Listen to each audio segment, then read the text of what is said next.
Chapter 22. Just Playing.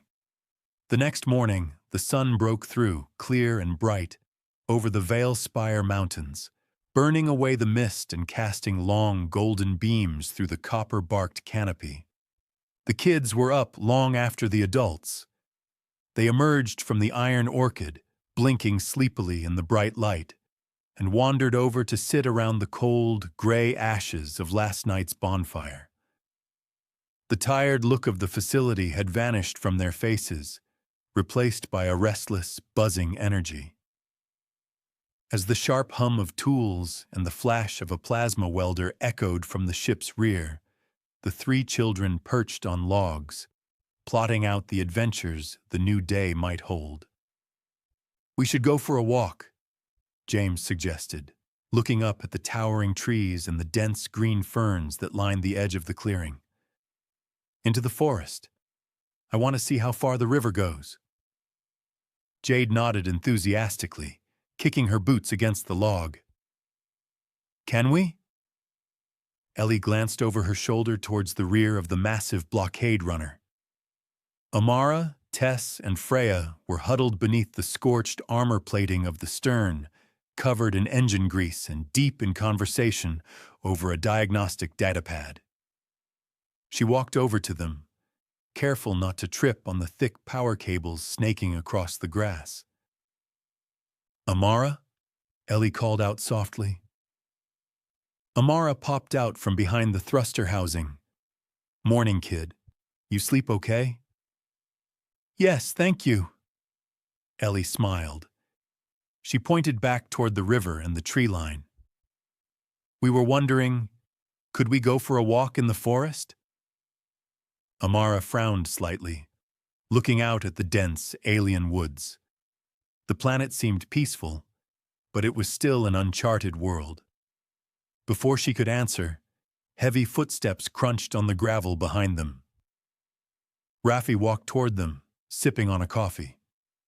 "If they are going out into an unknown biome on their own," Raffi rumbled, his deep voice carrying easily over the hum of the tools, "they should have some protection." Amara raised an eyebrow. "You sure, Raffi? They're kids." "Of course I'm sure," Raffi grunted, taking another sip of his coffee. "Eloris might look like a postcard, but we don't know what predators live in those trees. I'm not letting them wander off without a means of defense." Freya slid out from under the ship next to Amara. "He's right, Captain. It's better they have it and don't need it than need it and not have it." Amara sighed, weighing her options. She looked at Ellie's hopeful, eager face, then back at Raffi.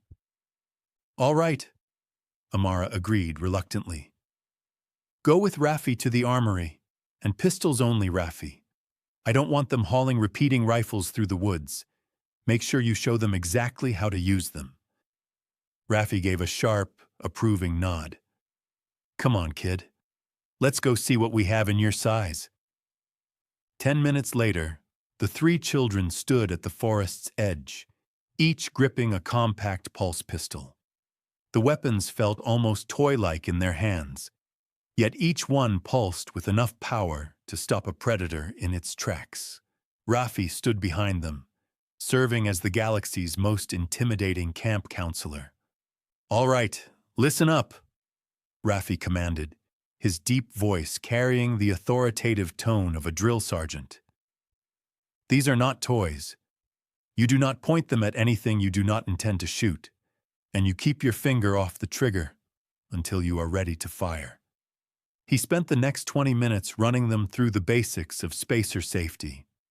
He showed them how to check the power cells, disengage the magnetic safeties, and brace their wrists against recoil. "Now," Raffi said, gesturing towards a row of empty ration tins he had lined up on a fallen log about 20 yards away. "Let's see what you can do. Stun setting only. James, you're up." The kids lined up, their expressions a mix of extreme concentration and nervous excitement. The quiet serenity of the Eloris morning was soon shattered by the sharp, rhythmic zap of pulse fire and the satisfying clatter of tin cans flying off the log. After a wild, laughter-filled hour spent learning the basics with Rafi, the battered ration tins lay scattered across the grass like trophies. The kids darted about, brimming with newfound confidence. They jogged back to the rear of the Iron Orchid, where Amara and Tess were elbow-deep in the tangled, scorched coolant lines. "We're going for our walk now," James called out, securing the small pulse pistol into the utility belt Freya had fashioned for him.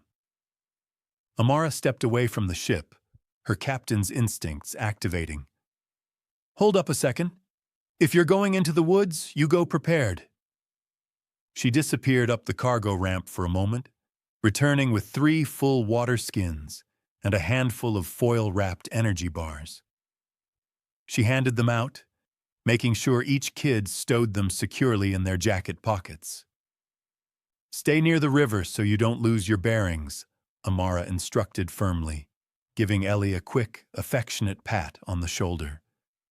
"If you see any wildlife bigger than a dog, you back away slowly, and don't be gone too long. I want you back here before the sun drops behind the peaks." "We will," Jade promised, already bouncing up and down. "Thanks, Amara," Ellie added, flashing a bright, genuine smile.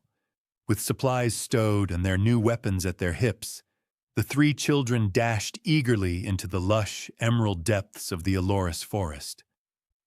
The woods felt like another world to Ellie and Jade. Towering copper-barked trees wove a dense emerald ceiling overhead, turning sunlight into a mosaic of shifting patterns on the ground.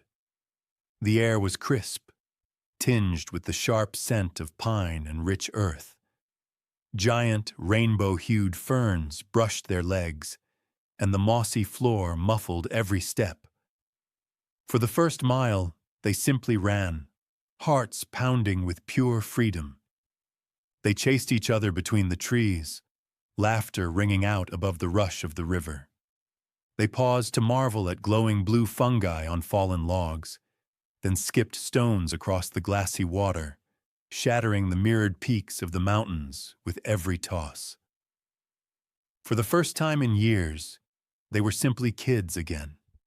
No white walls, no blinking monitors, no Ms. Church to watch their every move.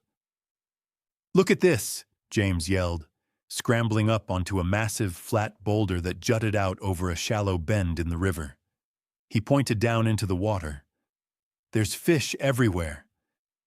Ellie and Jade scrambled over, peering down from the sun-warmed rock. Shoals of silver and purple fish zipped through the water below, unfazed by the children's shadows flickering above them. "Finn caught some of these yesterday," Ellie said, sitting cross-legged on the boulder and letting the sunshine warm her face. "They taste amazing." Jade sat close to her, pulling a water skin from her jacket and taking a long drink. "Do you think we could stay here forever?" she asked softly, her gaze drifting towards the towering peaks in the distance. James sat down on the other side of Ellie, his expression growing slightly more serious. "Finn and Amara said Athelgard won't stop looking for us. We still have the machine on the ship." "But they don't know where we are," Ellie pointed out, wrapping her arms around her knees. "Finn said we're safe here." "I hope so," Jade murmured, resting her chin on her hands. They lingered in tranquil silence, letting the river's song and the whisper of wind through the pines wash away the last traces of tension. As Ellie watched the silver fish flicker through the water, a sudden golden warmth bloomed inside her. It was not a sound or a movement in the trees. It was a sensation, a deep, ancient pull at the edge of her mind, as if it had always been waiting for her to notice.